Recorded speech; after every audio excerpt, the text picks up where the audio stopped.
حضرت مولا علی شیر خدا کرم اللہ تعالیٰ وجہ الکریم فرماتے ہیں نبی پاک ایک سفر پہ گئے تو مجھے اپنا نائب بنا کے مدینے میں چھوڑ گئے حفاظت کے لیے. میری باتوں کی سمجھ تو آ رہی ہے نا آپ حضرات کو؟ حضور مجھے چھوڑ گئے، کہتے ہیں میرے پاس مال غنیمت کے تھوڑے سے پیسے تھے، میں سونے کا ایک ہار لایا، ایک لاکٹ لایا اور سیدہ فاطمہ کو تحفہ دیا، پہلی دفعہ سونے کا ہار انہوں نے پہن لیا.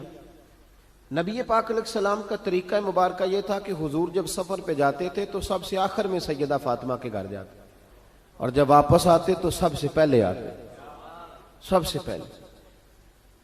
حضرت علی کہتے ہیں ایک قاصد آیا، اس نے آ کے بتایا کہ کل نبی پاک واپس آ جائیں گے. سیدہ فاطمہ بڑے دنوں سے انتظار کر رہی تھی کہ حضور آئے نہیں، اتنے دن ہو گئے. جب جا کے بتایا نا کہ کل حضور آئیں گے تو کہتے سیدہ نے صبح سے صفائیاں شروع کر دی، کھانا پکایا اپنے محبوب کے لیے، حضور کے لیے بہترین کھانا بنایا اور بہت ساری تیاری کی. کہتے ہیں حضور آئے، حسب روایت حسب عادت، وہی مبارک عادت جو محبوب کی ہمیشہ سے تھی. نبی پاک آئے، پہلا قدم سیدہ فاطمہ کے گھر میں رکھا، السلام علیکم کہا اور سیدہ نے وعلیکم کہا تو حضور نے ان کا چہرہ دیکھا تو واپس چلے گئے. حضرت فاطمہ رونے لگ گئی. مولا علی شیر خدا کہتے ہیں میں گھر آیا تو بی بی صاحبہ زاروں قطار رو رہی. فاطمہ کیا ہوا؟ کالی پتہ نہیں، حضور سلام لیا واپس چلے گئے، ایسا کبھی ہوا ہی نہیں، پتہ تو کریں. شیر خدا کہتے ہیں میں مسجد میں گیا تو نبی پاک بھی ایک کونے میں بیٹھ کے رو رہے تھے.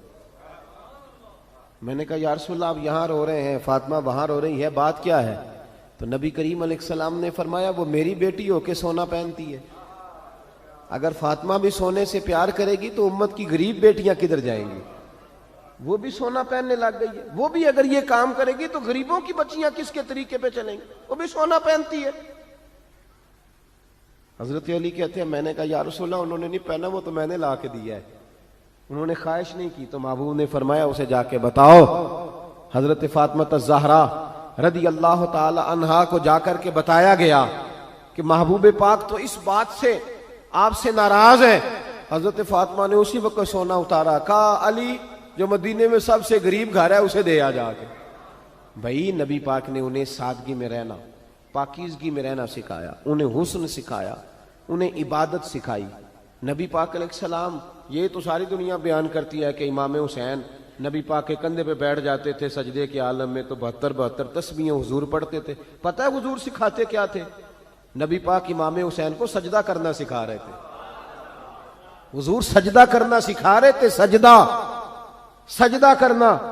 پورے کربلا کے واقعے میں کسی جگہ بھی امام حسن اور امام حسین نے کسی ایک مقام پہ بھی یزیدیوں سے کوئی مطالبہ نہیں کیا، کوئی بات نہیں منوائی، کہا جو تمہاری مرضی. ایک بات صرف کی، ایک گزارش، توجہ ہے میری بات پر، ایک بات صرف کی، ایک مطالبہ رکھا. جب 9 محرم کو عمر بن سعد نے، شمر نے، ان سب نے کہا نا کہ حسین یا اب بات ختم ہو گئی، یا بیعت کرو یا جنگ کرو، تو امام حسین نے فرمایا مجھے ایک رات کی مہلت دو. علی کے بیٹے مہلت مانگ سکتے ہیں؟ بولے نا یار، مہلت مانگتے تھے وہ، کیا ضرورت تھی؟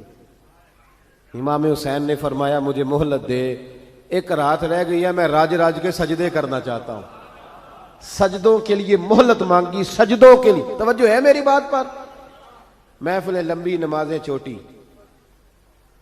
24 گھنٹے آپ کسی کو بٹھا لیں باہر، وہ بیٹھا رہے گا، گپے لگائیں. نماز کا ٹائم ہوگا تو پتہ نہیں کیا ہو جاتا ہے، لوگوں دوڑ گئے، او ہو نماز پڑھنی پڑ جائے گی. ایسے لگتا ہے جیسے کوئی بہت مشکل مرحلہ آن پڑا. بھائی کربلا والوں کا تو پیغام ہی نماز ہے، ان کا تو طریقہ ہی نماز ہے.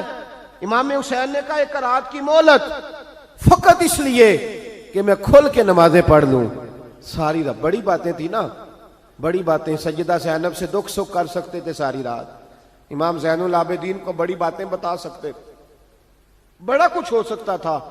لیکن امام زین العابدین کہتے ہیں ساری رات حسین ابن علی نے سر سجدے سے نہیں اٹھایا.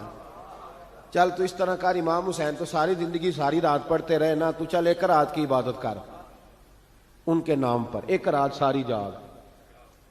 نہیں نا تسی ہاں کی تھی، ایک رات کہی ہے میں نے، بڑا مشکل ہے ہمارے لیے. آپ یقین کریں مسلح، اور پھر کسی نے ہمیں کان میں بتا دیا کہ تسی نسبت آ لے ہو، تسی بخشے ہو. اے کوئی پکی گل دس گیا ساری، اس میں کوئی شک نہیں کہ نسبت سے بخشے جائیں گے. لیکن امام حسین ڈائریکٹ نواسے ہیں نبی پاک کے. اگر وہ نسبت کے باوجود بھی ساری ساری رات نماز پڑھتے ہیں، تو کس قسم کا نسبت والا ہے کہ 10 محرم کو بھی تیری ساری قضا ہو جاتی ہے، ساری قضا چھٹی، ہم نسبت والے ہیں. بس نسبت کا یہ معیار ہوتا ہے. نسبت کا معیار یہ ہوتا ہے کہ جو محبوب نے کیا وہ ہم نے کر کے چھوڑنا ہے، وہ کام کرنا ہے. اور پھر اہل بیت نبوت کا اسوہ حسنہ پردہ ہے. پردہ بڑی گمراہی آ گئی ہے امت میں.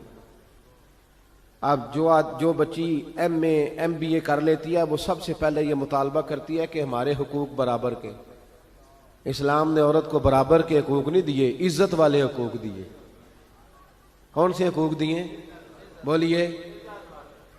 میں ایک یونیورسٹی میں تھا تو ایک بچی نے پیغام دیا، کہنے لگی جی، بچیاں بھی تھی پردے میں بیٹھی ہوئی، لیکچر یونیورسٹی میں ہو رہا تھا، تو اس نے کہا جی عورت کا تو گھر ہی کوئی نہیں ہوتا،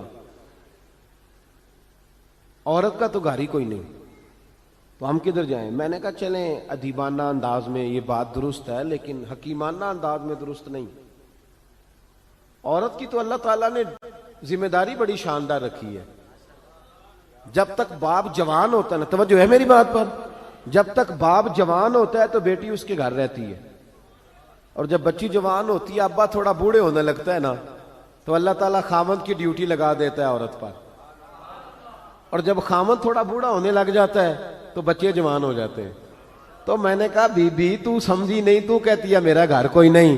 رب کریم نے تو تیرا محافظ ہمیشہ جوان آدمی کو رکھا ہے، جوان کو، کبھی باپ کو، کبھی بھائی کو، کبھی بیٹے کو، کبھی شوہر کو.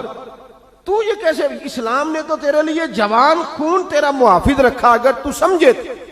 حضرت فاطمہ نے ساری زندگی پردے میں گزاری. ان کا ننگا سر کبھی سورج نے بھی نہیں دیکھا. یہاں اللہ خیر کرے دینداروں کی بچیاں پردہ نہیں کرتی، حاجیوں نمازیوں کی بچیاں پردہ نہیں کرتی. کپڑے استری نہ ہو تو گھر میں جھگڑا شروع ہوتا ہے، اور بی بی پردہ نہ کرے تو پرواہ کوئی نہیں. حضرت عبداللہ بن سہل ایک تابعی بزرگ ہے، نام یاد رکھنا. عبداللہ بن سہل کہتے ہیں سیدہ زینب جب کربلا سے واپس آئیں تو وہ میری پڑوسن تھیں. 15 سال کہتے ہیں میں ان کا پڑوسی رہا ہوں. 15 سال، 15، امام شورانی نے اس کو لکھا ہے، 15 سال میں حضرت زینب کا پڑوسی رہا.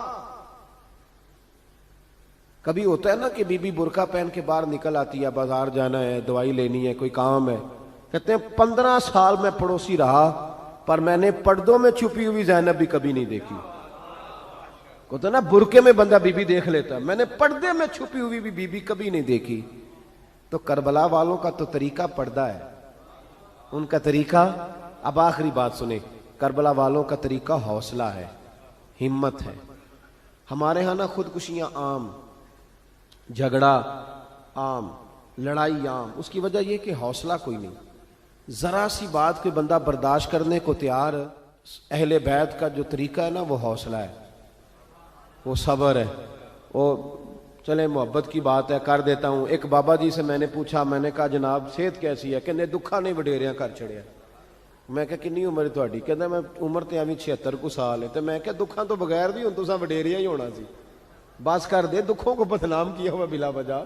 اب بس کریں، وڈیرے ہونا تھا کہ نہیں ہونا تھا؟ تو نہ دکھاں دا لا دیتا ہے. ہجوم غم میں بھی توہین نے ضبط غم نہ ہوئی، ہم تو اس احتیاط سے روئے کہ آنکھ نم نہ ہوئی. اللہ والے تو مطلب شکوہ کرنا ہر وقت شکوہ، حوصلہ ہی کوئی نہیں، سکون ہی کوئی نہیں، پریشانی بڑی ہے جی، آزمائش بڑی ہے.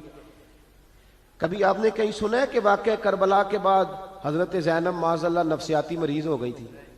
امام زین العابدین، سیدہ سکینہ، حضرت صغرا، وہ حوصلے میں رہے، متوانا رہے. امام زین العابدین نے اس کے بعد بھی کئی دفعہ پیروں میں بیڑیاں پہنی، کئی دفعہ. سادات کا خاندان چلا.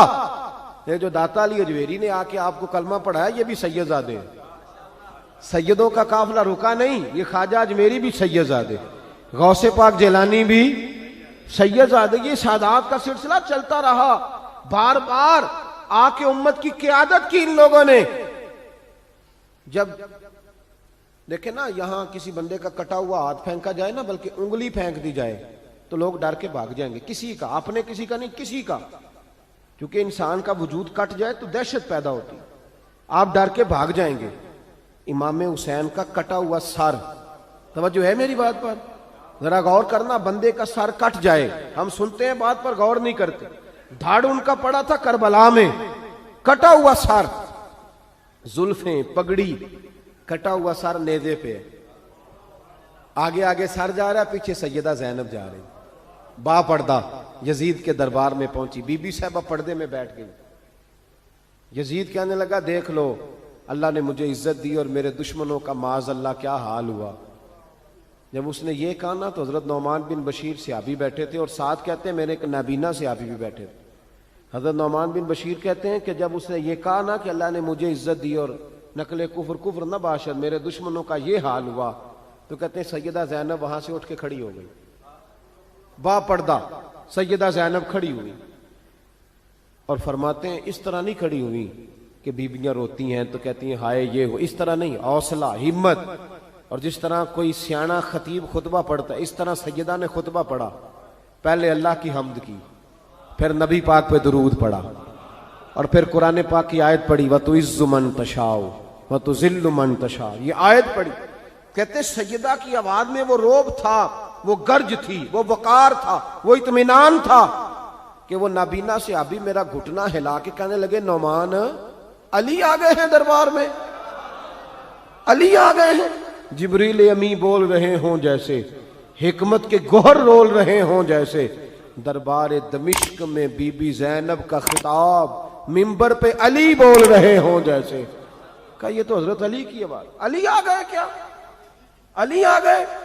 سیدہ زینب فرمانے لگی یزید تیری حکومت ہے تو کہتا ہے کہ اللہ نے تجھے عزت دی، ذرا وقت بدلنے دے، ذکر تیرا بھی ہوگا پر تجھ پر لوگ لعنت برسائیں گے، اور جب میرے حسین کا ذکر ہوگا تو خطیب جمعے کے خطبے میں ذکر کیا کریں گے، خطبوں میں میرے نام۔ بھائی حوصلہ پیدا کرے زندگی میں، ہمارے اندر حوصلہ نہیں رہا، حوصلہ نہیں، توانائی نہیں، ذرا ذرا سی بات پہ ہم بگڑتے ہیں، ناراض ہوتے ہیں، اپنی طبیعتوں کو اکٹھا کریں۔ پہلا سبق یہ عرض کیا ہے کہ اہل بیت سے پیار کریں، بحث چھوڑ دیں، صحابہ سے پیار کریں اور بحث، نبی پاک کا میلاد منائیں اور بحث کرنی چھوڑ دیں۔ اور دوسری بات یہ کہ اہل بیت کا طریقہ فقر و فاقہ ہے، ان کا طریقہ سخاوت ہے، ان کا طریقہ پردہ ہے، ان کا طریقہ عبادت ہے، ان کا طریقہ حوصلہ ہے۔ حوصلہ مند زندگی گزاریں، توانائی والی زندگی گزاریں۔